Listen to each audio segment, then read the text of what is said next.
Hey, welcome to Thoughtseize Interviews, the show where we seize the thoughts of our guests while playing games of Magic the Gathering. I'm your host, Lucas Frank. With me is my co-host, Zachary Cole Smith, and today we are joined by Lillie West of Lala. Lillie, welcome to the show. Thank you for being here. Thank you for having me. Lillie, we have this Magic the Gathering theme as sort of a background or a fireplace to gather around, if you will, for this show. So I wanted to ask if you're familiar with the game at all. A little bit. I went on a tour where there were many people who were playing it, and they got me some cards, and I ended up playing a couple games, but they were really, really good. And they had special cards. It was I couldn't get in. You couldn't keep up. It was unfair. The playing field was unfair, and it honestly seemed like the whole thing was unfair. Not to tear apart your whole show, but it seems like if you can buy the expensive cards, then you can win. So it's classist. it when you get to the like competitive scene, you can't really buy your way into winning. Okay. But if you're playing casually and someone spends way more money on the deck than you, they're probably going to beat you. But when you get super into the competitive world, it doesn't quite break out that way. But well, that's comforting. I will continue the interview. We've actually talked about that a lot with some of the pro Magic players we've had, and who the audience for this game is, and it seems more and more that the audience is for the kitchen table player, that just the regular person, and then people like us just are people who take it way too far and take all the fun out of it for everybody. True. Cool. Okay, well, actually, wait, who was the band that bought you Magic cards? Oh, Florist and Felix from Thoughtseize. Very sick. Very sick. They sound really cool. All right. So I'm going to do this as quick as possible. Usually we spend a lot of time talking about the cards. Don't really want to do that. This week, the only thing you have to know about our deck is that it's called Copycat, after your song Copycat. And it's in the colors of the American and British flags, red, white, and blue. But for our viewers, this is a combo style deck where we use Saheeli Rai and Felidar Guardian to make infinite cats and kill our opponents. Sound cool? All right. Yes. Let's cue into a match. Let's get going. Lillie, you once said it's so fucked up that I wasn't in the Harry Potter movies. How do you know that I said that? Because we did our research. So we know you're a Harry Potter. Private conversations only. So we know that you're a Harry Potter person. But other than that, have you dabbled in the world of sci-fi, fantasy, or gaming? Are there board games, sci-fi movies, or fantasy movies that you care about? I have many things to say. Okay, good. I love Octavia Butler and all of her sci-fi books. I have the Parable of the Sower here. Should I read it? What do you mean? Should you read it out loud now? Yeah, no. Page 1. No. In general, I haven't started it's really good. It's scary, but it's good. My favorite is Dawn, which is the first in a trilogy. But it's really good. So that's my sci-fi book zone. I also love Catan. Sick. I'm so bad at it. Well, here's the thing about me in games is that I'm not allowed them. Why? Because I can't control myself. You can't control your what? Myself. Yourself. What I do and say and how I act. Do you get rageful? Do you get what happens? The thing is that I download Sims 2 on my laptop. Okay. And I come up. I go 4 hours later. I go. I realize I haven't drank water all day. I haven't eaten any food. I'm about to pee myself, and I have to delete the game. Incredible. I can definitely relate. Yeah, so I'm not allowed games, but Catan I'm allowed in real life. But at the beginning of quarantine, I got it on my phone, and I had to delete it because I was losing control of my life. Yep, can definitely relate. Any fantasy stuff like movies or books or shows? I can't watch anything because I can't partake in anything. All these things that you're not allowed. I can't watch anything in movies or TV if anything bad happens in them at all. So that cuts out most media. Interesting. So what's your go-to for watching things? Do you have one? I can't even think of anything that I like. This is literally like when I was in 6th grade, my mom, for some reason we were hanging out with her friend and her 2 teenage sons, and for some reason I had to go in their car. So it was like, I was like 12 or 13 and these kids were like 16, 17, and I had to sit next to the back of the car without anyone that I knew. And the mom was like, what are you into? Like, what do you like to do? And I was like so uncomfortable. I was just like, oh, nothing. Oh, I don't like anything. Okay, sick. There are things that I'd like to watch. I don't know why I can't think of a single one now. It'll come up. Okay. I'm gonna jog your memory as we go here. Would you just really quickly?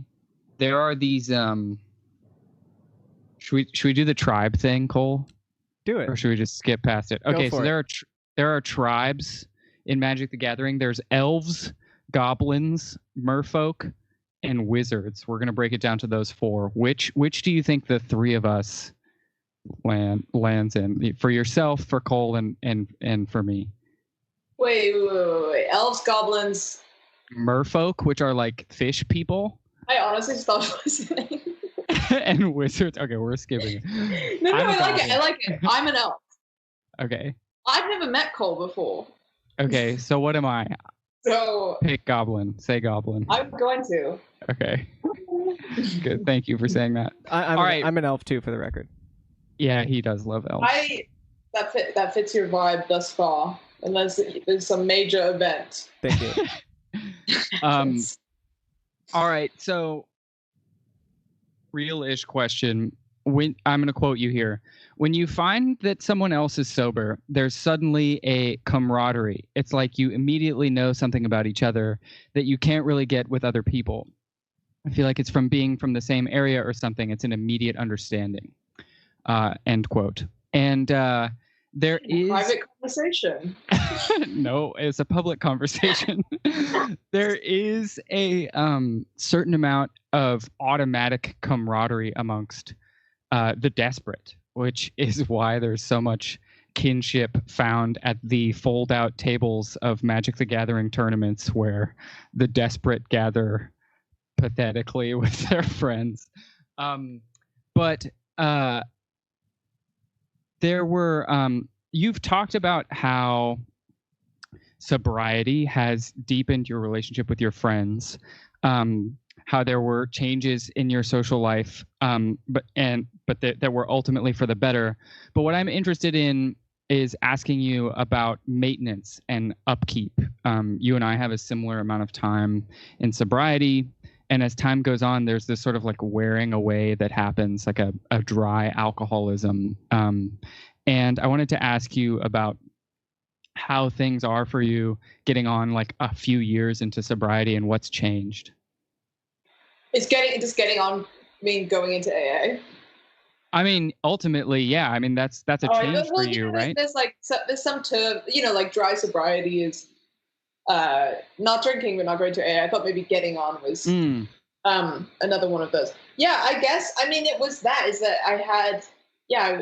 it's been almost 5 years since I stopped drinking, but I just recently, I've been aware for a long time, but I didn't think of this as a possible solution before. It's just that I have not accepted the past at all. Like I'm still deep in regret and shame. And my friends who are in AA just talking to me about what could possibly change. And it's been really interesting. I've never had a sober practice before. I have like a couple sober friends who aren't in AA, and we like talk about it from time to time, but I've never like worked on my sobriety or even thought about that as a concept. But it's nice. I think just like even having some kind of ritual in anything that you do, you just feel, you just like feel like you're taking care of yourself, so you feel better. It's like exercising or something. So the impetus to join AA was like grappling with your past a little bit? I suppose, yes. Okay.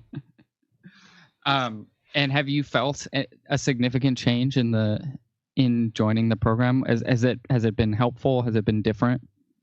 Yeah, definitely. I mean, I'm only on step 2, so I'm really new. But yeah, definitely. I mean, same with you, Cole, right? Shut up, Lucas. Cole, are you also sober? Yeah. Hell yeah. That's why we're asking all these. I guess maybe we should have stated earlier. That's why we're talking specifically about this. Yeah, we just kind of dove right into it, but that's okay. No, I was like also getting a vibe. I was getting an elf vibe. I was getting a maybe sober vibe.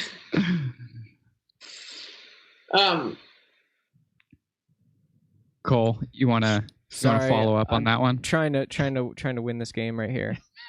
We've won. Our opponent. Oh, so you're literally playing Magic? Yeah, he's playing against a random person on the internet right now. Yeah. And they're getting mad at him for winning. You can see in the little chat in the bottom right. Yeah, they said if you conceded, it would be more fun. Oh boy. Anyway, what were we talking about? Magic? We were talking about we're on to the something we've asked. So, Lillie, something we've asked a couple of our guests about, especially our sober guests, and something I found in my own experience is like, no matter who you are, no matter like the person you are today, there's always this kind of like fetishization of like the details of your life from the period when you first, appeared in the public sphere. So for me, I'll always face narratives that began in and as a result of my active addiction.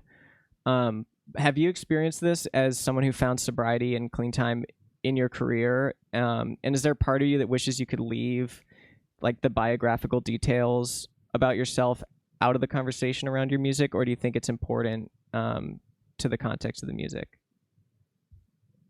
Yeah, I mean, I feel a couple things. Like with my record, The Lamb, that came out in 2018, I had never done any kind of press or anything. I didn't know how anything worked. So the person doing PR asked me to write about the record a little bit. And I just sent them something that I wrote in like 5 seconds. And I thought that it would be something that we edited maybe or sent back and forth. I don't know. I had no idea. And it ended up being like the top of the one sheet. And it went out to every publication. Was this one quote from me, which I think it's like such a weird sentence.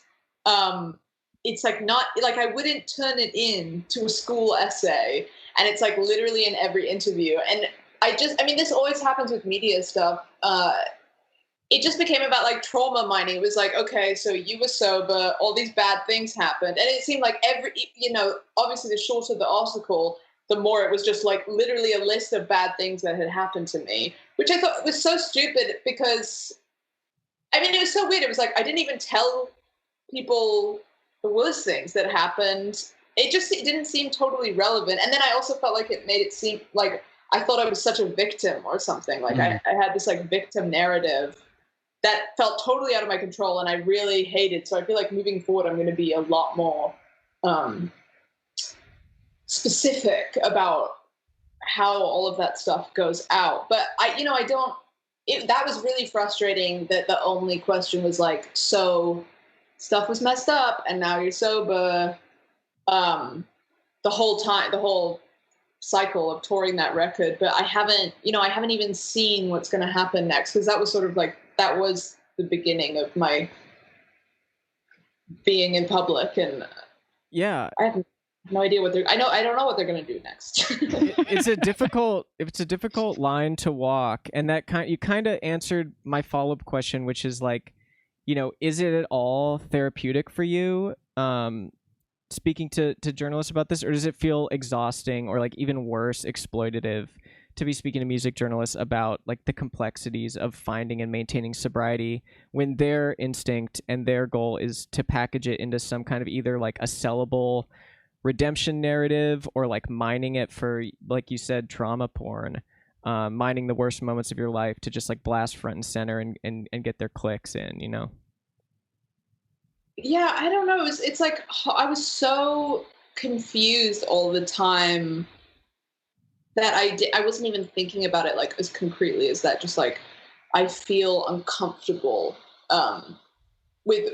I didn't feel like I had chosen what was going to be like what parts of my personal life were up for discussion. I guess nobody does who is in that position. I don't know. I don't think it was therapeutic. Maybe writing some of the songs about it was therapeutic, but it is sometimes someone will come up to me and talk to me about sobriety or like my album in regards to their sobriety, and that feels awesome. Yeah. That's the part that I'm like, okay, it was worth it. Yeah. Totally. I fall into a trap talking to journalists about like, just think that it's my therapist, because if I'm talking about myself, that's generally who I'm talking to. And then you just start talking and you're like, wait, what the fuck? You're my enemy. You're like, Yeah, I don't know. Anyway. A journalist has never done anything that bad to me. Cole's had some bad experiences. Yeah. I'm sure. I don't know. Just wait. Okay. Another thing that seems like a big part of the narrative that comes up in a lot of the interviews is, that you were sort of rooted in the visual art world first. But it seems to me like your, switch from visual arts to music was based in a desire for community. To quote you, just shifting towards this way I could express myself where I could involve other people in every part of the process.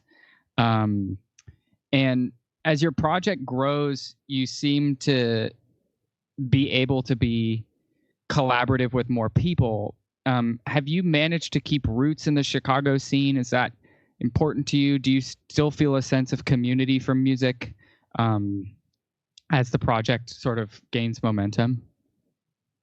Oh yeah, I mean, totally. Well, okay, two things. That's an interesting quote. Sometimes you hear a quote from yourself and you're like, I don't know about that. I feel like that's part of it, but I was just such a big fan of music for so long, and I never thought that I could do it myself. I was like, in high school, I was like obsessed with. I would go to so many shows, and I just never thought that I could be a part of it. And it was like sort of community, but also just realizing that I could do it, like learning 3 chords and being like, "That's right, bitch. I play guitar too." But yeah, definitely. I mean, I really think that the Chicago music community is like just out of this world, incomparable. And I mean, if anything, yeah, it's definitely more like the last record. That was just me, my friend Emily, and Ben, and then my friend Sam played sax on one song. But it was just, I mean, that was just like recorded live, basically. And this record, it's like I had so many of my friends from Chicago play on it. It's like this record, meaning the unreleased, unannounced. The songs not anymore recently. Getting mastered as we speak record. Oh, sick.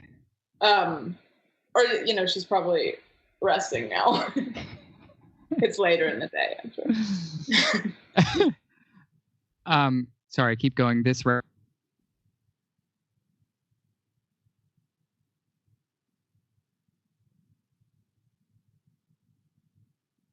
Oh shit.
we'd seen you mention him once or twice. Can But you stop watching me? we after this interview we'll stop. But yeah, the game is designed to kind of trick you, and everyone gets a bunch wrong. And Brian Eno has an insane, extensive catalog. So It's like siblings are dating. Have you seen that Instagram? no, what? I recommend it. It's self-explanatory. Yeah, it is. It's one of those perfect, just describes itself. You get it wrong like every time.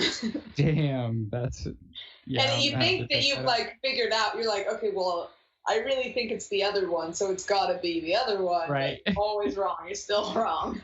Damn, that's a better bit than ours. Yeah, can we play that game? Yeah. How do we do that? Cole? All right, let's do it. This deck is too fucking hard to be playing. Yes, you're not supposed to care about winning or losing. I know. Just click randomly. I'm honestly mad at our opponent for. Yeah, our opponent's a dick. So okay, you ready for the first question of Brian Eno song or Magic the Gathering card? Yes. Okay, number 1, Emerald and Stone. Brian Eno. Brian Eno. All right. Number 2, Mox Opal. Magic. 2 for 2. Number 3, Lizard Point. Shit, that's a tricky one. I'm gonna say Magic. Brian Eno. All right. Number 4, Prophecy Theme. Brian Eno. Brian Eno with Toto and Daniel Lanois. Is that true? Correct. Okay. Number 5, Bedevil. What? Bedevil. Bedevil. Bedevil. Oh, Bedevil. I was like, sick. Bedevil. Magic. Magic. All right. Becalmed. Becalmed. However, Shit. Magic. that is Brian Eno. Incorrect. All right. Golden Hours. Casey Musgraves. Is that? Can we accept that, Lucas? Yeah. Yeah. All right. That's correct. Correct. Okay. You guys were silent for so long after I said it. Oh, I was reading. Yeah, I was like, wow, I really upset them. I was reading Twitch chat. Sorry. I'm mad that we lost. Okay. Hold on. Let me really. All right. Alrund's Epiphany. Who's Epiphany? Alrund. Magic. It's magic. Complex Heaven. Brian Eno. Brian Eno. Evening Star. Brian Eno. Okay. That's the best one. Yeah. Try this one. Cavern of Souls. Shit. Both. You're half right. Magic. Yeah. Magic. All right. Good at this. Slicing System. Brian Eno. Brian Eno. Damn. Lucas, you didn't make these hard enough. What are you doing? No, it's because I have a slight knowledge of magic. So some things I'm like, I don't like system. What would be a system in like what card would be a system? Yeah. Yeah. Okay. And I'm a genius. Exactly. Grinding Station. I don't know. I like that one though.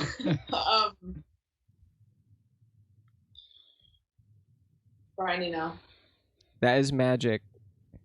This channel is like our grinding station where we grind for no money. Okay, Unusual Balance. Oh, see okay, it's getting harder. Magic. Brian Eno. And last one, Restore Balance. Magic. Magic. You got 11 out of 15, Lily. Woo. That's really strong. That's a really strong showing. Yeah, that's one of our best. Maybe I say that every week, but I'm impressed. All right. Yep. So, feel free not to answer definitively on this question. So Lucas and I are both members of the international chapter of UMA, the Union of Musicians and Allied Workers. And I know I'm very new. You are new. It's good though. We need anyway. So I know you've been a part. Most important person in the room. The newcomer. So, I know, Lily, you've been a part of the UMA local Chicago chapter, which since it started, which started almost a year ago, and has had a lot of success in local gear drives and issues related to local Chicago artist venues and more. Can you talk for a second about where this need for a musicians union comes from, and what are some of the struggles that musicians face that would necessitate the formation of an organizing effort like this? And what have you learned from connecting with your community in this way? Wow. Okay. Well, I mean, it's like mutual aid is needed at like the base level. There's like obviously this is an international organization as well, but it works in smaller communities because nobody knows what a community needs better than the community, like right on. People coming in from somewhere else, not going to know. And it's just been out, it's out of control. Like Spotify is crazy. The people that control the gatekeepers of the biggest things have no concern for the actual musician, and musicians are the only ones that can do it. And all of the systems that are in America and international, as in like racism, sexism, they go down, they like trickle down to the smallest level, and like trying to even out that playing field is really important, like on your community level. Mm-hmm. And the last part was, how has it affected me? No, what have you learned from connecting with your community? I mean, just that. Basically, what I said is that, that like we have more responsibility, both more responsibility and more power than we think to fix things. Like you don't need to wait for a solution. Like the government isn't going to help. We like have all of the resources and can do what we need to do, even if it's just like, okay, this one person needs money, like you can get a bunch of people to donate $1. Now I'm being really specific, but no, I think this is a great answer. Yeah. Yeah, we have what we can do it ourselves. It's DIY. Mm-hmm. Mm-hmm. Like if there's DIY music venues, DIY music people can DIY other things as well. Straight up. Totally. I think that was a great answer. Thanks for talking about it, and thanks for being involved. So I want to talk for a second about touring. I think we're going to talk about touring a little bit more, but there's this impression among music consumers that touring as a musician is this like glamorous extended party where you're getting paid to travel and see the world, instead of like Chipotle's and gas stations.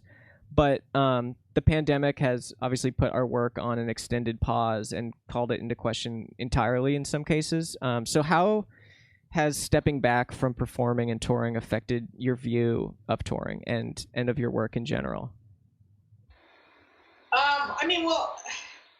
I was really, really burnt out at the end of 2019. Like I had actually just said, I've been on tour for like 3 years, pretty much nonstop. I mean, even like 5 years, actually. And I was actually taking a break, and I was like, I have to start taking a break.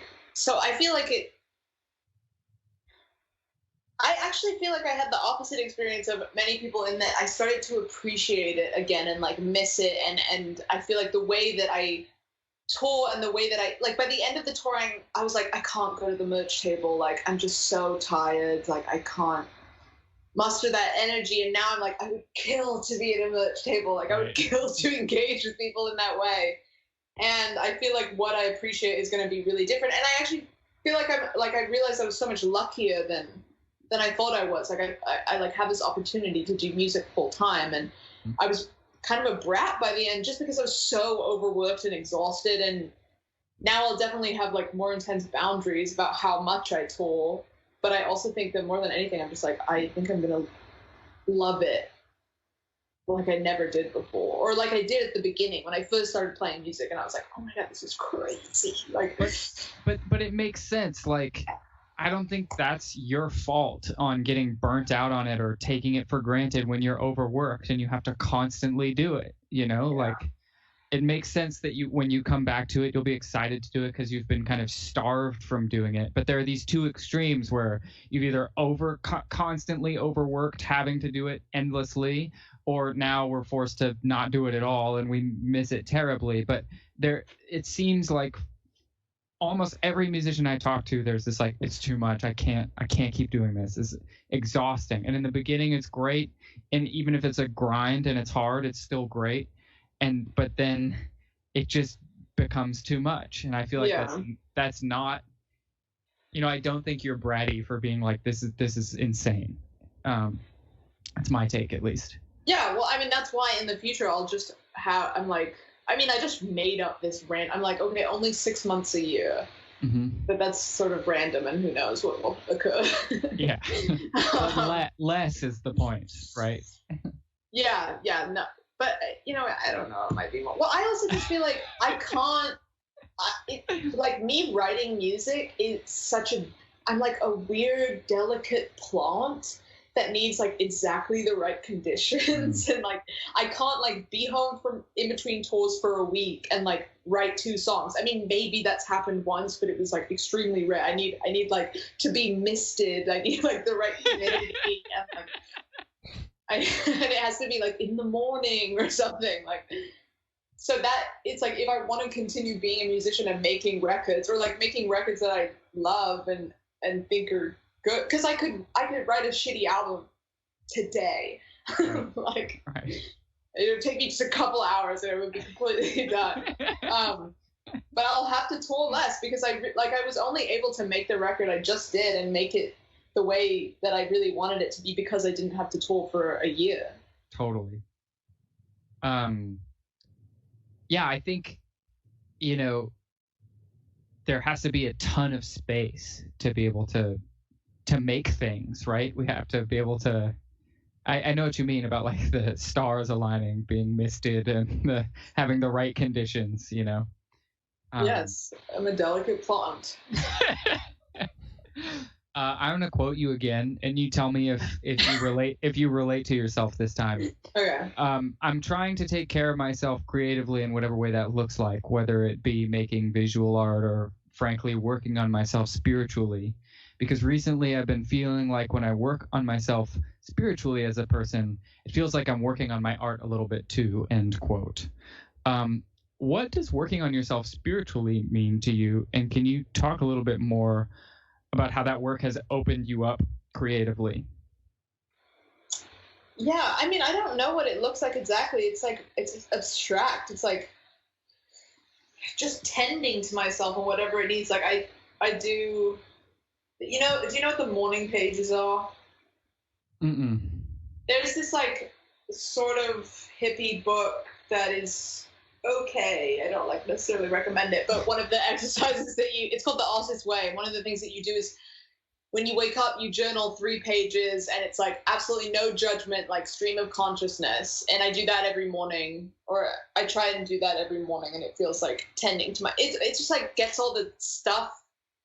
My mind is like always racing, and it sort of helps figure stuff out, or just like exercising, or like I said, I'm a delicate plant, and I like need to be outside a certain amount of time, and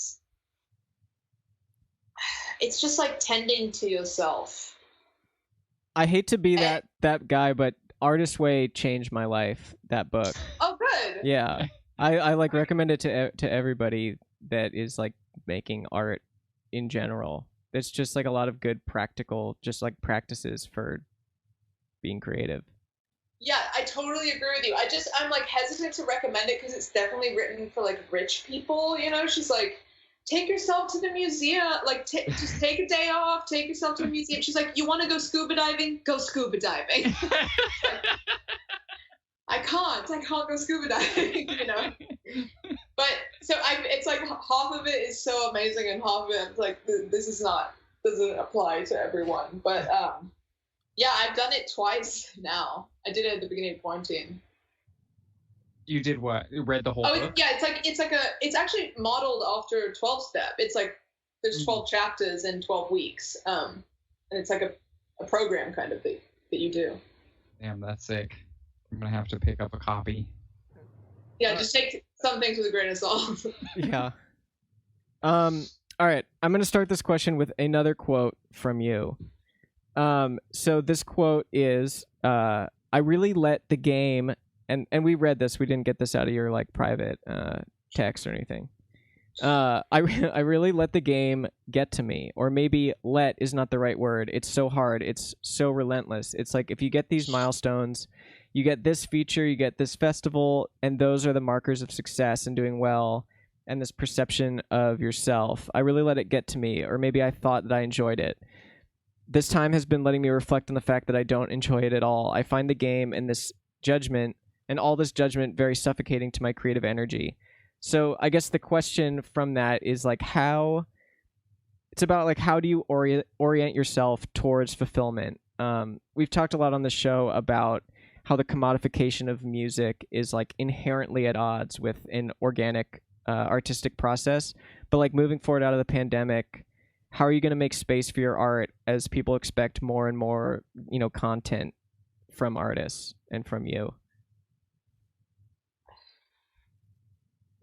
I think that in terms of the like comparing yourself to other people, like the milestone thing, it's just like so hard. I don't know how to turn that off completely other than like focus on my priorities as of being an artist, and like being an honest person and making work that I care about. But I think what I'm doing now is like, I've made this record and I'm going to go pretty hard, like promoting it for the time that I need to promote it. And like, I'm going to tour it when that's possible and concentrate. And then I'm going to completely separate myself. Like I just have to turn it off. I'm like now viewing it, I'm like, okay, this is the period where you do, it just felt like everything was all mixed up and I couldn't tell what I wanted or what was my life and like what I had to do either. It was like, it's so hard with all these milestone things. It's like we're saying, it's like you think you have to do everything. Like it was so hard for me to say no to everything. And I'm just going to try really hard to remember what's important to me and how to get there, because how to be the artist that I want to be is to disengage. So it's like, I'm going to promote this record, and then it's like, I'm going to try really hard to promote it, and then whatever happens, happens. And then it's like that part of my life is closed for then. It doesn't have to be everything. That's just my job during that time. I don't know. Is that even an answer? It's like, yeah, it's a great answer. But tell me what you mean by disengage. Disengage from what? From the media? The industry. Yeah. Like, yeah, it's like, I'm going to do the interviews. I'm going to promote the record. I'm going to show up. Like, because I, like I said, I was burnt out, and I felt like I wasn't fully showing up. It was like I wasn't fully showing up for anything. I wasn't fully showing up for myself spiritually, artistically, for the record. Like I wasn't showing up on stage fully because it was all confused. And yeah, I'm going to disengage. I'm going to go hard. I'm going to be really present with the record and performing. And then I'm going to like say no to everything for some time and like go away. Do you find you have people around you who are supportive of maybe not that exact thing because you haven't necessarily done that exact thing yet, but do you feel you have people on the business side who are supportive of like a, you know, I guess all these things that you're talking about that are conflict with, like, you know, the business side of the industry side? You know, it conflicts when you have to say no to a bunch of stuff that would be bringing in money for your team. You know, do you have people who are supportive of this sort of holistic approach to being an artist? Yes, I have some people, and I am in the process. I'm not asking you to like talk shit on your team. I know. publicly. No, I know, but I am making some adjustments right now. Yeah. And that is what I'll say about that. Okay, cool. Glad to hear that. Yeah. I'm really excited about it. I'm being, like, everything that happened with the land was so incidental. Like, I don't necessarily regret things because I try not to do that. I've always said the same. I'm like, well, if anything else, if something happened differently, like, you might have tripped somewhere and died. So right. I'm not allowed to regret anything. But I really didn't know what I was doing, and it felt like everything was sort of out of my control and incidental. And this time I'm being so intentional about every aspect of, like, the visuals and who is on my team and, like, how this rollout goes and what interviews, etc. Obviously, I know that's like a privilege, but I'm taking advantage of it. Good. Cole, ask your question. All right. Lucas wanted me to cut this one. I'm just kind of curious about you know, the guitar. Obviously, you know, the history of guitar music is extremely rich, has deep roots all over the world. But through its history, it feels like the guitar has become increasingly co-opted and coded as both white and male. So I guess my question is, like, what does the guitar represent for you as an instrument, and what do you feel are the limitations or possibilities around guitar music in the future? I agree with everything you said about it being co-opted. You know, I don't know. It's complicated. I'm like, my guitar's right next to me. That's why I'm looking down. I'm like, don't cover your ears. Yeah.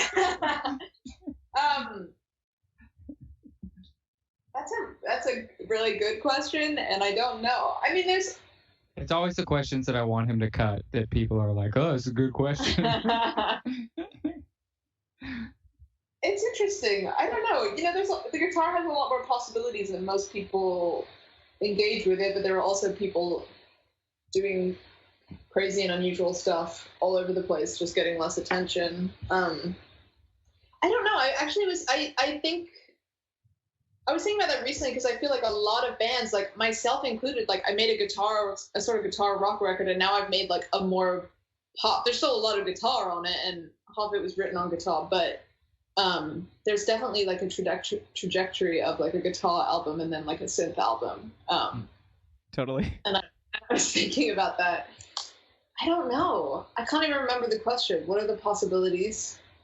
Yeah, or like, what does it represent to you? I guess, like, maybe one thing I'll say is, like, I feel in my opinion, like, the guitar was kind of always like, it represented, you know, once they started selling them at like Sears or whatever, it represented the, like, anybody can do this. Like, you can just buy one and then that you can do that. It wasn't like as like gate kept or something. It was like kind of in the public world, but like I don't feel like it represents that anymore, because now it's like the laptop is that. Everybody has a laptop, and that's like the people's instrument. So guitar has just kind of it's like appeal has kind of shrunk.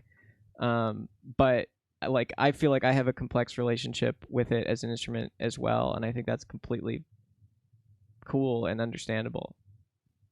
Yeah, I mean, it's interesting. The guitar is like the only instrument that I can really play, like that I feel confident. I'd like play a bunch of other stuff like on my own music, but I don't. Like I would never play it for someone else. Guitar's the only instrument I played in a band that wasn't my songs. So it's definitely, and it was, you know, it was like the bridge between me and the music world. Like I thought that I couldn't do anything, I couldn't be a part of it, and I could because of the 3 chords that I learned. I lost my train of thought, but yeah, I I guess, I don't know. I love that you keep looking at the guitar.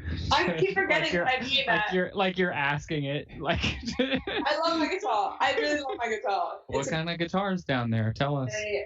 A Jaguar from like 2004, made in Japan. The black top. Yes. That's very sick. It's like I've played so many other guitars. I mean, I didn't own them, but like I borrowed a guitar from CME that was like a brand new, like $4,000 guitar, and I was like, I hate this, and it's all about my Jag. So I don't know. I think that right now, for me personally, it is something that I'm trying to get away from because I am so comfortable with the way that I play guitar now. Like I sort of feel that I've plateaued in terms of skill, and like when I'm like looping guitar, the patterns that my fingers find are very similar to what I've just fallen into this pattern. So I feel like I have this plan for the next record. I want to make a record that's like just piano, bass, and drums, because those are the instruments that I feel not good at all, really inept. So I'm going to experiment just writing on them. So because I love my guitar, I love the guitar, but I feel a little bit stuck with it. I've sometimes found that knowing too much about a subject can be, the end of wonder or excitement, like the end of a certain kind of reverence that comes from being totally baffled by how a thing works. Is the unknown a huge part of the equation for you and your work? I think that just because I have no formal training, that instinct has always been such a big thing. And yeah, like you said, like having no idea how anything works. And I feel like that's how I write my best melodies. It's just sort of like instinctual. And yeah, so I mean, I think your assessment is correct. It's not unknown anymore, and I have to go elsewhere. Yeah, can relate. All right, well, we have another segment, and this segment is called Care to Comment, where I am going to pull statements that you've made on social media, and you can decide whether you want to comment on them or move on. Okay? Okay. All right, here we go.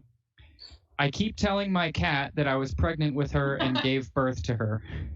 Care to comment? Yes, that is fact. Both that I saw her. That. She just made an appearance on that this. Was the cat. I was pregnant with her, and then I gave birth to her. Congratulations. Okay. Congratulations. Thank you. New thing. How did you two meet? Oh, I competed for him in a Rose-themed Hunger Games adjacent competition broadcast on national television. Care to comment? We talk about Bachelor on this show a lot. I had never seen The Bachelor before. I watched this last season. I could not believe it. I didn't believe it's so crazy what they make these women do. It's like you have to pretend. There's like these unspoken rules. It's like, you don't tell the guy that it's really hard. You like every conversation has to be like, yeah, I just am like so grateful to be here. It's so crazy to me. I can't believe it. I cannot believe The Bachelor, and I'm never watching it again because it's a huge commitment. Can you imagine? The episodes are so long. Can you imagine going on a date with 10 other people at once, Lily? They're like simultaneously. I'm falling in love with you. I'm like, you've hung out in a group setting 3 times. Like, so good. It's just like, it's so cynical to look at it like this, but it's just gameplay. It's like, okay, this is the arc, and if the person says I love you on this episode, then they're good, but if they don't, then there's a problem that needs to be. It's just like, I mean, we've talked about the show ad nauseum, but like it's it's like fucking. Anyway, no, you are 100% right. That's exactly what it was. I mean, that's the rules. It's like, yeah, it's like you say I'm falling in love with you on a certain point, and you don't say I love you. Yeah, you say that first. Well, first you say I'm falling for you. Yes, I'm falling for you. I'm like in love with you, and it's like a little speech, and then they never say it back. They say thank you for sharing that with me. Yeah. Yeah, so good. Okay, next quote. We have to move on, or we'll never. I have so many. Quote: I am spiritually ready to open for Lord. Care to comment? No. Okay, cool. Next quote: punishing you all with my minutes long instrumental outros. I wish it could be different, but you have been bad. In some ways, I am also punishing myself.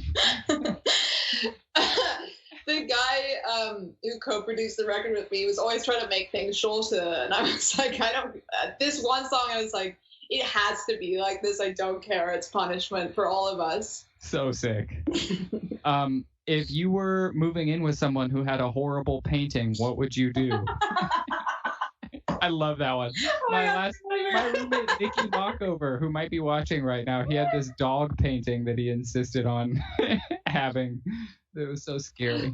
My boyfriend has a horrible painting. So sick. It's in the closet. I won. It's so gone. that's what you do. That's the question, answer. Yeah. Asked and answered.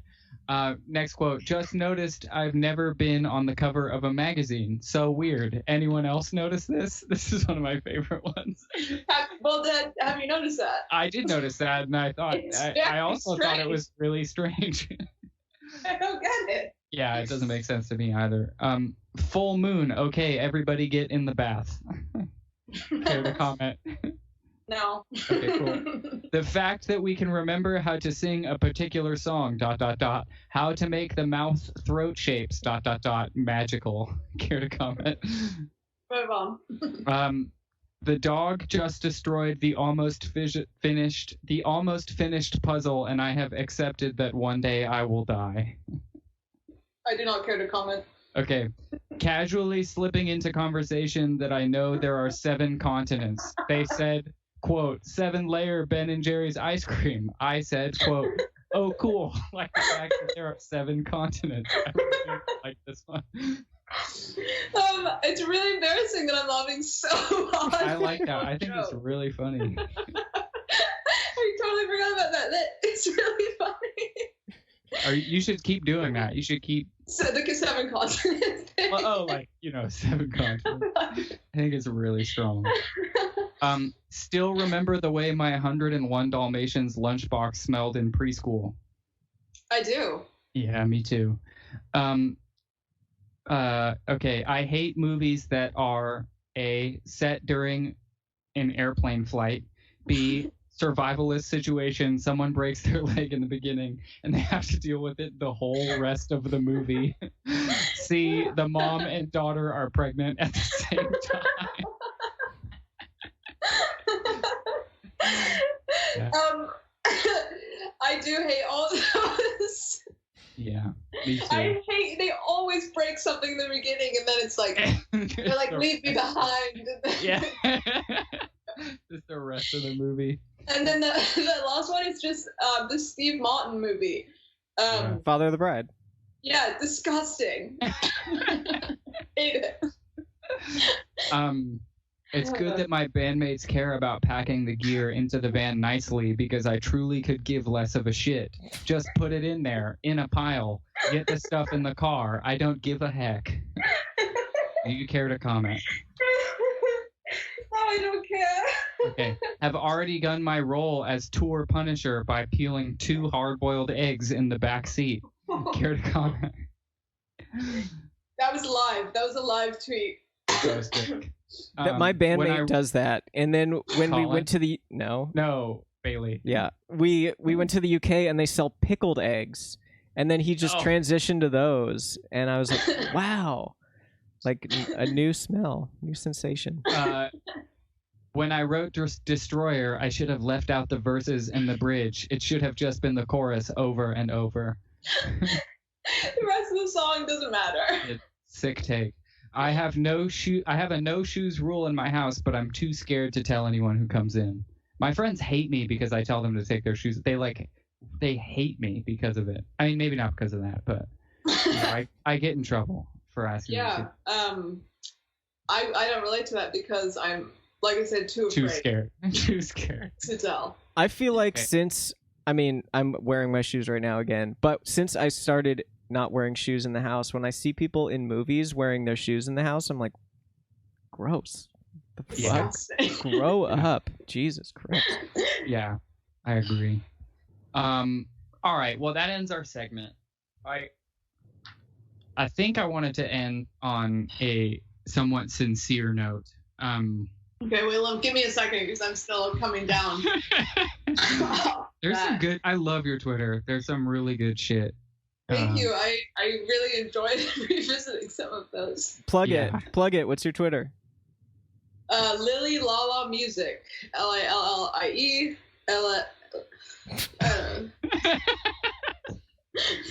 You can figure it out.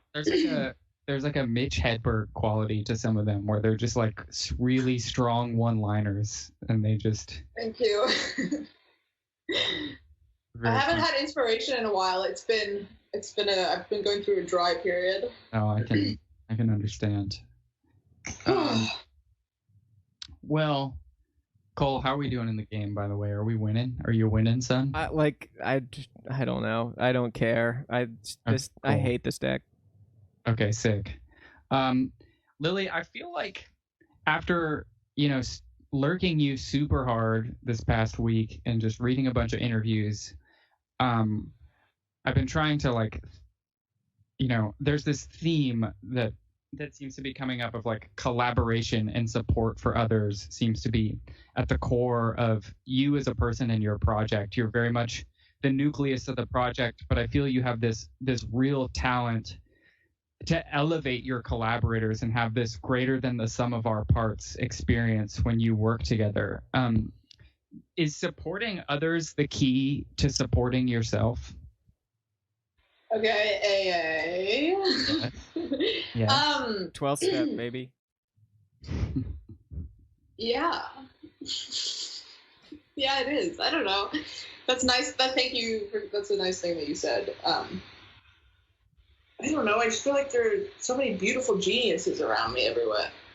And you're one of them. And you talked about how you have a hard time like saying these nice things to yourself. I mean, I think a lot of us do, but it's easy for you to say that to other people. And that's, to your collaborators to be super supportive and present with them. And I think that's a rare talent. Not everyone is that way. And I think that you have a real eye for things. I mean, even looking at your you have this really sick website where it's like 17 pages. Can you find all the pages or whatever? What is that? Oh my God, you have really been lurking. Yeah, it's so cool.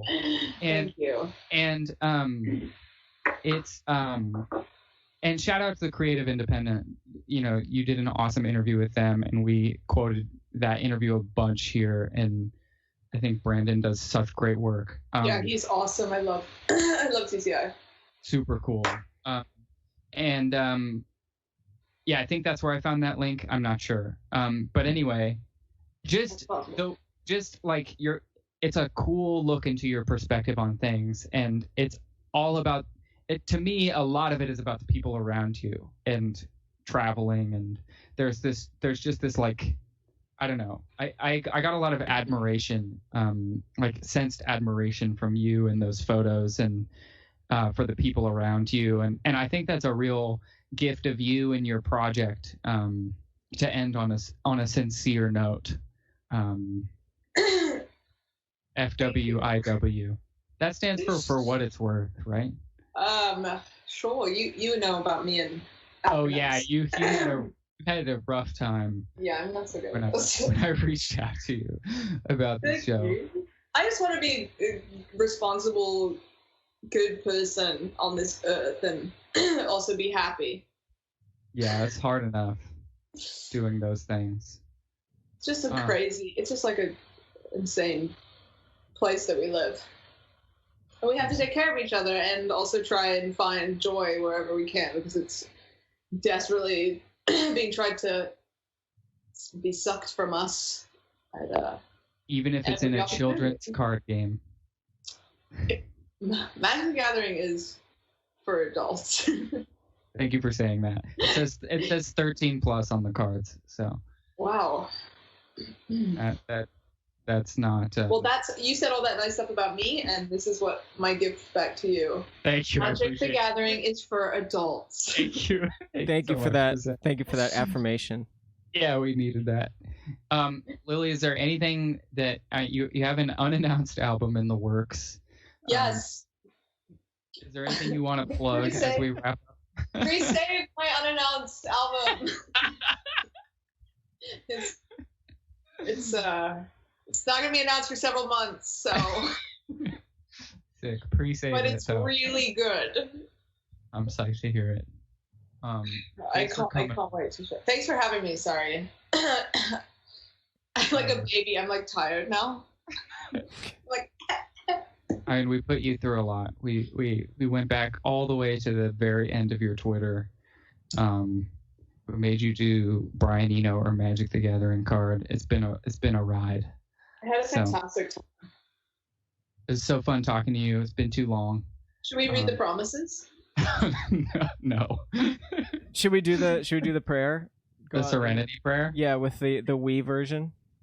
No, but you should play the theme song and end the stream. Wait, is it gonna? We won it. I didn't hear it in the beginning. Yeah, we can't hear it for some weird reason, but I'll send it to you. Shout out to Deranged Strangler for our theme song. It's a demented themed song. Metal band. It's gonna be scary. Yeah, it's pretty scary sounding. So play us out, Coley. All right. Thank you so much to everybody who's in the chat. And thank you, Lillie. Thank you, Lucas. Goodbye, everybody.